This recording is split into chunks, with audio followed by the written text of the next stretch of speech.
الحمد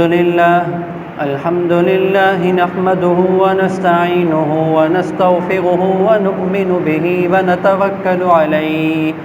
ونعوذ بالله من شرور أنفسنا ومن سيئات أعمالنا من يهده الله فلا مضل له ومن يضلله فلا هادي له ونشهد أن لا إله إلا الله وحده لا شريك له ونشهد أن سيدنا وسندنا ومولانا محمدا عبده ورسوله صلى الله تعالى عليه وعلى آله وأصحابه وبارك وسلم تسليما كثيرا أما بعد فأعوذ بالله من الشيطان الرجيم بسم الله الرحمن الرحيم ولو أن أهل القرى آمنوا واتقوا لفتحنا عليهم بركات من السماء والأرض ولكن كذبوا فأخذناهم بما كانوا يكسبون آمنت بالله صدق الله مولانا العظيم وصدق رسوله النبي الكريم ونحن على ذلك من الشاهدين والشاكرين والحمد لله رب العالمين۔ میرے بھائیوں، دوستوں، بزرگوں، السلام علیکم ورحمۃ اللہ وبرکاتہ۔ جیسے کہ ہم سب حضرات کے علم میں یہ بات ہے کہ اس وقت ہمارا ملک معاشی اعتبار سے انتہائی مشکل کا شکار ہے، اور تقریباً ملک پاکستان کے اندر رہنے والا ہر شہری معاشی اعتبار سے، مہنگائی کے اعتبار سے پریشان نظر آ رہا ہے، اور ظاہری اعتبار سے اس کی مختلف اسباب اس کے بیان کیے جا رہے ہیں، مختلف تبصرے بھی کیے جا رہے ہیں۔ صاحب اقتدار لوگوں کو بھی برا بھلا کہا جا رہا ہے، اور صاحب اقتدار لوگوں کے سروں پر تو کوئی جو نہیں رینگ رہی، اور ان کی عیاشیوں کے اندر کوئی فرق نہیں آ رہا، یعنی انہیں شہریوں کی مشکلات کا کوئی احساس ہی نظر نہیں آ رہا۔ یہ ساری چیزیں ایسی ہیں جو ظاہری چیزیں ہیں، ظاہری اسباب ہیں، اور حقیقی اسباب کیا ہیں؟ حقیقی اسباب کو سمجھنے کی ضرورت ہے کہ اس مہنگائی کا کیا حل ہے، اس معاشی تنگی کا کیا حل ہے۔ ان حقیقی اسباب کو جب تک ہم نہیں سمجھیں گے اور حقیقی اسباب کے اوپر عمل نہیں کریں گے تو اس وقت تک ہمارا یہ معاشی اعتبار سے جو بحران ہے یہ کم نہیں ہوگا، بلکہ ممکن ہے کہ یہ بڑھتا ہی چلا جائے اگر ہم نے اپنے آپ کو نہیں بدلا۔ قرآن و حدیث ہمیں کیا تعلیم دیتی ہے کہ ان مشکل حالات کیوں آتے ہیں، مشکل حالات کے اندر کیا کرنا چاہیے، ایک مومن کو تکلیف پہنچتی ہے تو اس پر کیا اجر ہے، ان چیزوں کو سمجھنے کی ضرورت ہے۔ حقیقی اسباب جو سرکار دو عالم صلی اللہ علیہ وسلم نے اپنی زبان مبارک سے ارشاد فرمائے، وَمَا يَنطِقُ عَنِ الْهَوَىٰ إِنْ هُوَ إِلَّا وَحْيٌ يُوحَىٰ۔ اللہ کے نبی صلی اللہ علیہ وسلم کے بارے میں فرمایا کہ وہ اپنی خواہش سے نہیں بولتے، اپنے پاس سے نہیں بولتے، وہ وہی بولتے ہیں جو وحی کی جاتی ہے۔ تو سرکار دو عالم صلی اللہ علیہ وسلم نے ایک حدیث مبارکہ ہے، طویل حدیث ہے، اس کے اندر ارشاد فرمایا جس کا مفہوم یہ ہے کہ جب لوگوں میں 5 قسم کی چیزیں پیدا ہو جائیں تو ان کے اوپر یہ عذابات آئیں گے۔ ان میں سے ایک چیز یہ بتائی کہ وَلَمْ يَنْقُصُ الْمِكْيَالَ وَالْمِيزَانَ إِلَّا أُخِذُوا بِالسِّنِينِ وَمَؤُونَةِ وَشِدَّةِ الْمَؤُونَةِ وَجَوْرِ السُّلْطَانِ عَلَيْهِمْ، کہ جب لوگوں میں ناپ تول میں کمی ہونا شروع ہو جائے گی، ناپ تول میں لوگ ڈنڈی ماریں گے، تو فرمایا کہ پھر قحط سالی پیدا ہوگی اور معاشی بحران پیدا ہوگا، معاشی تنگی پیدا ہوگی اور ظالم لوگ ان کے اوپر مسلط ہو جائیں گے۔ یہ سرکار دو عالم صلی اللہ علیہ وسلم نے ایک وجہ بیان فرمائی کہ جب لوگ اپنے معاملات کو درست نہیں کریں گے، ناپ تول کے اندر کمی کریں گے، خیانت کریں گے، ڈنڈیاں ماریں گے، تو پھر معاشی اعتبار سے بحران کا سامنا کرنا پڑے گا، معاشی اعتبار سے تنگیاں آئیں گی، قحط سالی اور فقر فاقے کی نوبت آئے گی اور ظالم لوگ صاحب اقتدار بن جائیں گے۔ یہ سرکار دو عالم صلی اللہ علیہ وسلم کی زبان مبارک سے بیان ہوا ارشاد ہے، جو 1400 سال پہلے اللہ کے نبی صلی اللہ علیہ وسلم نے ارشاد فرمایا، اور اس حدیث کے اندر یہ الفاظ بھی ہیں کہ آپ نے صحابہ کرام رضوان اللہ علیہ مجمعین کو مخاطب کر کے فرمایا کہ میں تمنا کرتا ہوں کہ تمہارے ساتھ یہ معاملہ نہ ہو، تمہارے ساتھ یہ معاملہ نہ ہو کہ ایسا ہوگا کہ جو ان چیزوں کے اندر ملوث ہوگا وہ ان عذابات کی شکلوں کا اسے سامنا کرنا پڑے گا۔ یہ حقیقی سبب ہے۔ اب ہم جتنا بھی کسی کو برا بھلا کہتے رہیں، گالیوں کے ذریعے سے ہم سوشل میڈیا پر لگے رہیں اور احتجاجات ریکارڈ کرواتے رہیں، لیکن صاحب اقتدار لوگوں نے کہہ دیا کہ یہ کوئی ایسا مسئلہ ہے ہی نہیں کہ اس کے لیے اتنا بڑا احتجاج کیا جائے۔ بجلی اور ان چیزوں کا مسئلہ ان کو کوئی مسئلہ ہی نہیں لگ رہا، یعنی اپنی توانائیاں ہم خرچ کرتے چلے جا رہے ہیں، لیکن صاحب اقتدار لوگ ان کے دلوں کو میں کوئی تبدیلی نہیں آ رہی، یعنی ان کے کوئی ارادے ہی نہیں لگ رہے کہ لوگوں کو اس معاشی تنگی سے باہر نکالیں۔ بجلی کے بلز کے حوالے سے ابھی حال ہی میں جو معاملہ پیش آیا ہے، لوگ کتنی پریشانی کا شکار ہیں، اور احتجاج بھی کیا ہے اور کرنا بھی چاہیے کہ پرامن احتجاج، کہ جس کے اندر نقصان نہ پہنچایا جائے، املاک کو نقصان نہ پہنچایا جائے اور لوگوں کی جانوں کو نقصان نہ پہنچایا جائے، کیونکہ یہ ظلم اور زیادتی ہوئی ہے۔ جس ظلم اور زیادتی کے لیے ہمارا حق یہ بنتا ہے کہ اس کے لیے پرامن احتجاج کیا جائے، اور وہ بھی کیا ہے اور کیا جا رہا ہے، لیکن ان ساری کوششوں کے باوجود اب تک کوئی تبدیلی نہیں آئی، اور کل رات ہی پیٹرول کی قیمت ایک دفعہ پھر بڑھ گئی ہے، جیسے کہ ہم سب کے علم میں یہ بات ہے۔ یعنی مہنگائی ہے کہ تیزی کے ساتھ بڑھتی ہی چلی جا رہی ہے، معاشی تنگی بڑھتی ہی چلی جا رہی ہے اور مایوسیاں پھیلتی ہی چلی جا رہی ہیں۔ تو دیکھیے یہاں بہت ساری باتیں ایسی ہیں جو ہمیں سمجھنے کی ہیں۔ ایک بات تو یہ ہے کہ مومن جو ہے نا، اس کا معاملہ بڑا عجیب ہے۔ مومن کبھی مایوس نہیں ہوتا، وہ ایک اللہ کو مانتا ہے، اللہ پر اس کا ایمان ہے، اور اس کا نظریہ اور عقیدہ ہے کہ حالات کو بدلنے والے اللہ تعالیٰ ہی ہیں، حالات کو بدلنے والے اللہ تعالیٰ ہی ہیں، ہمارے حکمرانوں کے دل بھی اس کے قبضے قدرت میں ہیں، وہ اگر چاہیں تو بدل سکتے ہیں۔ ایک روایت کے اندر ہے، اللہ کے آپ صلی اللہ علیہ وسلم نے ارشاد فرمایا کہ اللہ تعالیٰ یہ فرماتے ہیں کہ جو میری اطاعت کرتا ہے میں اس سے راضی ہوتا ہوں، اور جب میں راضی ہوتا ہوں تو میں برکت کھول دیتا ہوں، برکتیں کھول دیتا ہوں، اور میری برکت کی کوئی انتہا ہی نہیں ہے۔ اور فرمایا کہ جو میری نافرمانی کرتا ہے،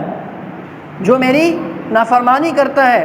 تو میں اس سے ناراض ہوتا ہوں، اور جب میں ناراض ہوتا ہوں تو پھر میری لعنت برستی ہے، اور میری جو لعنت ہے یہ 7 پشتوں تک پھر رہتی ہے۔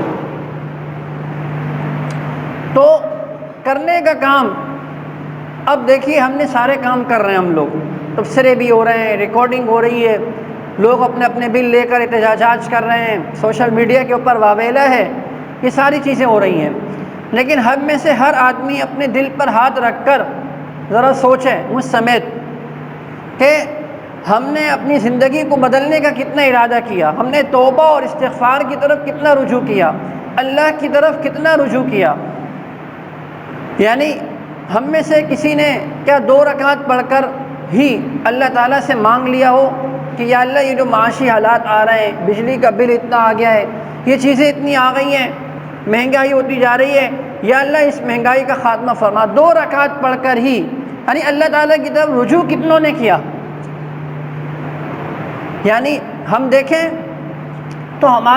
ہمارے بازار بھرے ہوئے ہیں، ہماری مارکیٹس بھری ہوئی فضول چیزوں کی خریداری سے۔ ایک طرف تو ہم مہنگائی کا رونا روتے ہیں اور دوسری طرف ہماری عیاشیاں بھی ختم ہی نہیں ہو رہی ہیں، ہماری فضول خرچیاں ختم ہی نہیں ہو رہی ہیں۔ حالانکہ دیکھیے ایک اسباب میں سے ایک سبب یہ بھی ہے مہنگائی کے توڑ کا۔ حضرت علی رضی اللہ عنہ کا زمانہ خلافت ہے، مکہ کے اندر قحط پڑ گیا، لوگوں نے خط لکھا علی رضی اللہ عنہ کو جو کوفہ میں تھے کہ مکہ کے اندر کشمش بہت مہنگی ہو گئی ہے، کشمش بہت مہنگی ہو گئی ہے، کشمش بہت مہنگی ہو گئی ہے، تو کیا کریں اب؟ تو انہوں نے ایک مشورہ دیا، انہوں نے یہ بتایا کہ دیکھو کشمش اگر مہنگی ہو گئی ہے تو کشمش کے بجائے کھجور کا استعمال کرو، اس کو ابھی فی الوقت چھوڑ دو، کہ جب تم چھوڑ دو گے نا تو وہ چیز خود بخود سستی ہوتی چلی جائے گی۔ یہ ایک اہم گر بتایا علی رضی اللہ عنہ نے۔ تو ہم ایک طرف مہنگائی کا رونا رو رہے ہیں، لیکن ہم ان چیزوں کو بھی دیکھیں کہ جو چیزیں مہنگی ہیں اگر ان کا متبادل مل جاتا ہے تو ہم ان کا متبادل استعمال کر لیں، اور مہنگی چیزوں کو خریدنا ہی چھوڑ دیں تو وہ خود بخود وہ چیزیں سستی ہوتی چلی جائیں گی۔ ایک کام اللہ تعالیٰ سے توبہ اور استغفار کرنے کا ہے، رجوع کرنے کا ہے۔ یہ توبہ اور استغفار کی ایسی برکت ہے، قرآن کے اندر ہے یرسل السماء علیکم مدرارا ویمددکم باموال وبنین ویجعل لکم جنات ویجعل لکم انہارا فقلت استغفروا ربکم، کہ اپنے رب سے رجوع کرو، توبہ استغفار کرو، وہ بارش بھی برسائے گا، توبہ استغفار کرو گے، تمہارے مال اور اولاد کے اندر برکتیں بھی دے گا، بڑھائے گا، اور تمہیں نہریں بھی دے گا، وَيَجْعَلْ لَكُمْ أَنْهَارًا، تمہیں نہریں بھی کیا ہے دے گا۔ تو استغفار کی برکت، اور ایک جگہ فرمایا وَلَوْ أَنَّ أَهْلَ الْقُرَىٰ آمَنُوا وَاتَّقَوْا لَفَتَحْنَا عَلَيْهِمْ بَرَكَاتٍ، کہ اگر بستی والے ایمان لے آئیں اور تقوی اختیار کر لیں، اللہ کا ڈر اختیار کر لیں، لَفَتَحْنَا عَلَيْهِمْ بَرَكَاتٍ مِّنَ السَّمَاءِ وَالْأَرْضِ، ہم ان کے اوپر آسمان و زمین کے دروازوں کی برکتیں کھول دیں گے، آسمان و زمین کی برکتیں کھول دیں گے۔ ان تمام معاشی بحرانوں کے باوجود ہمارے گناہ کم ہی نہیں ہو رہے، ہمارے گناہ بڑھتے ہی چلے جا رہے ہیں، اور ہم میں سے کوئی ان چیزوں کو سوچنے کے لیے تیار بھی نہیں ہے۔ یعنی کسی کے پاس کوئی وقت بھی نہیں ہے کہ وہ تھوڑی دیر سوچے کہ میں کن کن گناہوں کے اندر مبتلا ہوں۔ اور سب سے بڑی مصیبت یہ ہے کہ ہم گناہ کو گناہ سمجھ ہی نہیں رہے، گناہ کو گناہ سمجھ ہی نہیں رہے۔ ہر آدمی اپنے کو دوسرے سے بہتر سمجھ رہا ہے کہ بھائی فلانا گناہ کر رہا ہے، فلانا یوں کر رہا ہے، میں تو بالکل پاک صاف ہوں۔ تو یہ بھی بڑی مصیبت ہے کہ گناہ کا گناہ نہ سمجھنا۔ استغفار، رجوع الی اللہ، یہ اس کی بنیاد ہے۔ معاشی بحرانوں سے نکلنے کے لیے پوری قوم، پورا ملک اپنے اپنے طور پر، انفرادی اجتماعی طور پر توبہ اور استغفار کرے تو دیکھیے حالات کیسے بدلتے ہیں۔ ورنہ یہ احتجاجات، برا بھلا کہنا، یہ چیزیں ایسی ہیں کہ وقتی طور پر کچھ ہونے کو ہو بھی جائے لیکن کل کو یہ مصیبت دوبارہ آ جائے گی۔ حقیقی سبب کو پہچاننے کی ضرورت ہے، اور اس بات کو ذہن میں رکھنے کی ضرورت ہے کہ رزاق، رزق دینے والی ایک اللہ کی ذات ہے۔ اور مصیبت یہ بھی ہے کہ ہماری نگاہیں دوسری چیزوں کی طرف ہیں کہ بھائی فلانے کی طرف ہے کہ اگر یہ معاملات صحیح ہو گئے تو ہمیں رزق ملے گا، یہ معاملات صحیح ہو گئے تو رزق ملے گا۔ وَمَا مِن دَابَّةٍ فِي الْأَرْضِ إِلَّا عَلَى اللَّهِ رِزْقُهَا، زمین میں چلنے پھرنے والا کوئی بھی ایسا نہیں ہے مگر اللہ کے ذمے اس کا رزق ہے۔ جس کے مقدر کے اندر جتنا رزق لکھا ہوا ہے اس کو مل کر رہے گا۔ اور حدیث کے اندر آتا ہے کہ بسا اوقات آدمی رزق سے، گناہ کی وجہ سے محروم ہو جاتا ہے۔ ان اللہ لیحرم الرجل بالرزق بالذنب یصیبہ، کہ بسا اوقات آدمی کو گناہ کی وجہ سے جو رزق ملنا ہوتا ہے وہ اس رزق سے محروم ہو جاتا ہے، وہ اس رزق سے محروم ہو جاتا ہے۔ وَمَن يَتَّقِ اللَّهَ يَجْعَل لَّهُ مَخْرَجًا وَمَن يَتَّقِ اللَّهَ يَجْعَل لَّهُ مِنْ أَمْرِهِ يُسْرًا۔ جو تقوی اختیار کرتا ہے، یعنی گناہوں سے توبہ، اللہ کا ڈر یہ اختیار کرتا ہے تو اللہ تعالیٰ اس کے لیے نکلنے کی راہیں نکال دیتے ہیں۔ اور یجعل لہ من امرہ یسرا، اللہ تعالیٰ اس کے معاملے کو آسان فرما دیتے ہیں۔ وَيَرْزُقْهُ مِنْ حَيْثُ لَا يَحْتَسِبُ، اور رزق ایسی جگہ سے ملتا ہے کہ آدمی کے وہم و گمان میں بھی نہیں ہوتا، ایسی جگہ سے ملتا ہے کہ آدمی کے وہم و گمان میں بھی نہیں ہوتا۔ تو استغفار اور رجوع الی اللہ ان چیزوں کی ضرورت ہے، اللہ تعالیٰ کی طرف متوجہ ہونے کی ضرورت ہے، اللہ تعالیٰ سے مانگنے کی ضرورت ہے کہ ان مشکل حالات کو بدلنے والے اللہ تعالیٰ ہی ہیں۔ تو اور حدیث میں آتا ہے کہ مومن کا جو معاملہ ہے نا بڑا عجیب ہے، کہ جب اس کو کوئی تکلیف بھی پہنچتی ہے نا تو بھی اس کے لیے خیر ہے، کانٹا بھی چبھتا ہے، تکلیف پہنچ رہی ہے تو بھی کیا ہے، خیر ہے، کیونکہ مومن کے پیش نظر دنیا کی زندگی نہیں ہے، بلکہ اس کے پیش نظر آخرت کی زندگی ہے، آخرت کی نعمتیں ہیں، کہ دنیا تو جیسے تیسے ختم ہو جائے گی، اصل چیز آخرت کو بنانے کی فکر ہے۔ افسوس کہ آج دنیا کو بنانے کے لیے لوگ آخرت کو کیا کر رہے ہیں، پیچھے چھوڑ رہے ہیں۔ یعنی دنیا اچھی ہو جائے، دنیا کے اندر عیش و عشرت کی زندگی گزر جائے، یہ برا نہیں ہے کہ آدمی دعا بھی مانگے کہ اللہ دنیا بھی اچھی کر دے اور آخرت بھی اچھی کر دے، لیکن دنیا کے حصول کے لیے آخرت کو بھلا دینا یہ برا ہے، یہ نقصان ہے۔ اور پھر ایک سبب یہ بھی ہے کہ ہمارے منہ سے شکر نکلتا ہی نہیں ہے۔ ہر آدمی کو اللہ تعالیٰ نے بہت ساری نعمتیں دے رکھی ہیں، ٹھیک ہے مشکلات ہیں معاشی اعتبار سے، لیکن اگر غور کرے کسی دن بیٹھ کر ہر آدمی ایک لسٹ بنائے، سوچیں کہ اس کو اللہ تعالیٰ نے کیا کیا نعمتیں دی ہیں۔ مثلاً ایک شخص ہے، اس کو اللہ تعالیٰ نے گھر دے دیا، اس کو اللہ تعالیٰ نے بیوی بچے دے دیے، اس کی آنکھیں سلامت ہیں، اس کے پاؤں سلامت ہیں، اس کی کیا نام ہے پکڑنے کی اٹھنے بیٹھنے کی صلاحیتیں صحیح ہیں، اس کو کوئی بھی بیماری نہیں ہے۔ یہ کتنی بڑی نعمت ہے۔ اس کا تقاضا تو یہ تھا کہ اللہ تعالیٰ کا شکر ادا کیا جائے، اللہ تعالیٰ کا شکر ادا کیا جائے۔ اللہ تعالیٰ کا قانون یہ ہے، اصول یہ ہے، لئن شکرتم لأزیدنکم، اگر تم شکر ادا کرو گے تو میں اور اضافہ کروں گا، اور زیادہ بڑھاؤں گا،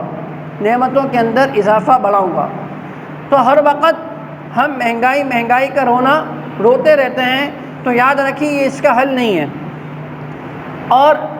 برا بھلا کہنا، تبصرے کرنا،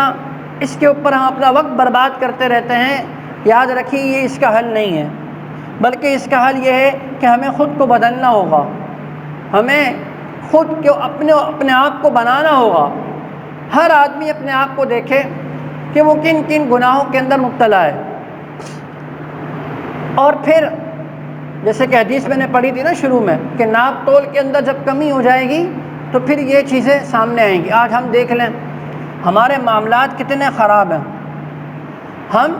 جہاں بھی معاملہ کریں وہاں دھوکے بازی، فراڈ، 2 نمبری کتنی عام ہے،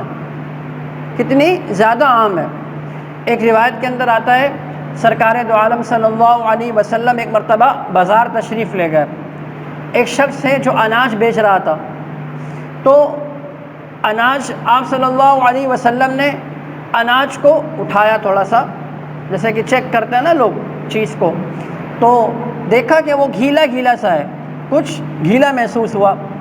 تو آپ صلی اللہ علیہ وسلم نے پوچھا کہ یہ کیا ہے، یہ تر کیوں ہے؟ تو وہ یہ کہنے لگا کہ یہ گھیلا تھا، تر تھا، تو میں نے اس کو نیچے رکھ دیا،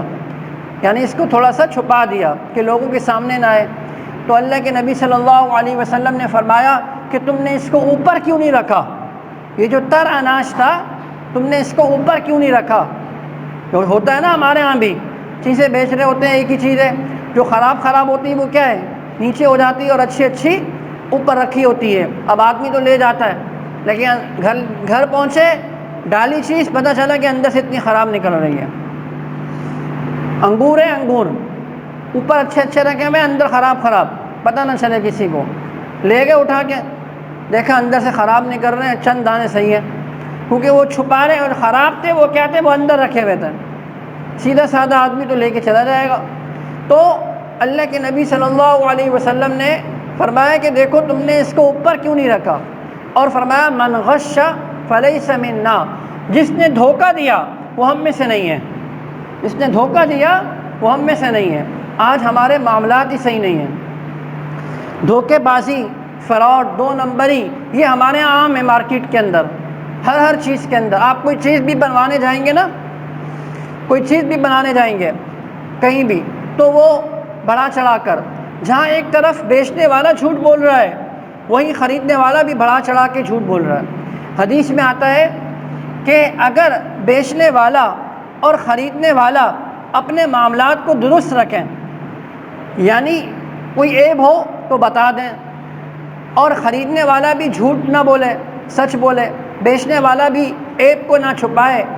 اور سچ بولے, تو فرمایا کہ دونوں کی خرید و فروخت کے اندر برکت ہوگی. اگر عیب کو چھپائیں گے, جھوٹ بولیں گے, تو خرید و فروخت کے اندر برکت نہیں ہوگی. آج یہ وجہ بھی ہے. خالی یہ نہیں ہے کہ ہمارے اوپر مسلط ہیں لوگ, غلط لوگ, وہ غلط ہیں اپنی جگہ, اس کی وجہ یہ بھی ہے, لیکن ایک سبب یہ بھی ہے, ایک سبب معاشی بحران کا یہ بھی ہے کہ دھوکے بازی یہ بہت زیادہ عام ہو گئی ہے, کہ معاملات ہمارے صحیح نہیں رہے ہیں. یہی وجہ ہے کہ آدمی بیچ رہا ہے چیز, خرید رہا ہے, برکتیں نہیں ہیں, برکتیں نہیں ہیں. ہر آدمی رو رہا ہے, ہر آدمی رو رہا ہے کہ پتہ نہیں آ رہا ہے کہاں جا رہا ہے, پتہ ہی نہیں چل رہا. بھائی ابھی پہلی ہے, ابھی مل رہی ہے تنخواہ, مہینہ آدھا بھی نہیں ہوا ختم ہو گئی. وجہ یہ ہے کہ آپ جہاں ملازمت کر رہے ہیں اس ملازمت کے دوران آپ ڈنڈی مار رہے ہیں, آپ اس ملازمت کو پورا وقت نہیں دے رہے ہیں. تو یہ کتنی ساری چیزیں ایسی ہیں جو ہمارے یہاں عام ہیں. اور اگر کوئی انصاف کا معاملہ کرے نا, کوئی سچ بولے, تو لوگ اس کو غور سے دیکھتے ہیں کہ یار یہ تو ولی اللہ ہے کوئی, کہ اس زمانے کے اندر بڑا سچ کہہ رہا ہے یہ تو. یعنی کہ ہمارے ہاں گویا کہ یہ ایک نایاب چیز ہو گئی ہے. یہ ساری چیزیں ایسی ہیں, سارے اسباب, حقیقی اسباب یہی ہیں, حقیقی اسباب ہماری معاشی بحران کے یہی ہیں. لہٰذا اگر ہم اس سے نکلنا چاہتے ہیں اور چاہتے ہیں کہ ہمارے معاشی حالات درست ہو جائیں, مہنگائی کا خاتمہ ہو جائے, تو ہمیں حقیقی سبب کو پہچاننا ہوگا, اپنے مالک کو راضی کرنا ہوگا, اللہ تعالیٰ سے توبہ اور استغفار کرنی ہوگی, رجوع اللہ کرنا ہوگا, اپنے معاملات کو درست کرنا ہوگا, دھوکے بازی, فریب, ڈنڈی مارنے سے اپنے آپ کو بچانا ہوگا. تو پھر دیکھیے حالات کیسے بدلتے ہیں. اللہ تعالیٰ ہم سب کے حال پر رحم فرمائے, ہمارے معاشی حالات کو درست فرمائے, ہمارے صاحب اقتدار لوگوں کو بھی اللہ تعالیٰ ہدایت عطا فرمائے, ہمارے اوپر نیک صالح حکمران ہمیں عطا فرمائے. وآخر دعوانا الحمد للہ رب العالمین.